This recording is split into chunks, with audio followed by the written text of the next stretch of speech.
millipedes, they like cool, dark, damp places, so it hides there in the daytime and then comes out in the after dark. And this is last year's millipede, so because it's already grown up at the beginning of the season, so probably it has hidden there underneath in that hole till the summer is over, and now only it is coming out. I think it is a place where it will have its eggs and all.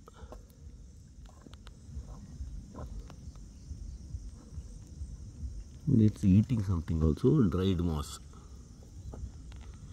ಬಾಯಲ್ಲಿ ನೋಡ್ಕೊ ಏನು ತಿಂತಿದೆ ಅಂತ. ಈ ಕಡೆ ಬಾ. ಇದು ಮಾಡಿ photo ಹೊಡೆದ್ಯಾ ಏನು? ಅಲ್ಲಿ ಆ ಕಡೆಯಿಂದ ಒಂದ್ಸತಿ ನೋಡಿದೆ. ಅದ್ರ ಮುಖನೂ ನೋಡಿದ್ಯಾ? ನಾನು ಕನ್ನಡಕ ನೋಡ್ಕೊಂಡ್ಬಿಟ್ಟು ಬಾ.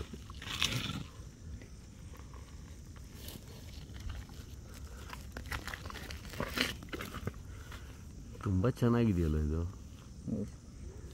ಎಷ್ಟು ನೀಟಾಗಿ ತಿಂತಾ ಇದೆ ನೋಡು ಅಲ್ಲ. ಒಣಗಿದ ಮಾಸ ತಿನ್ನುತ್ತೆ ಅಂತ ಗೊತ್ತಾಯ್ತು. ಹಾಂ, ಒಣಗಿದ ಮಾಸ ಫಸ್ಟ್ ತಿಂದು ಮುಗಿಸೋದೆ ಅದು.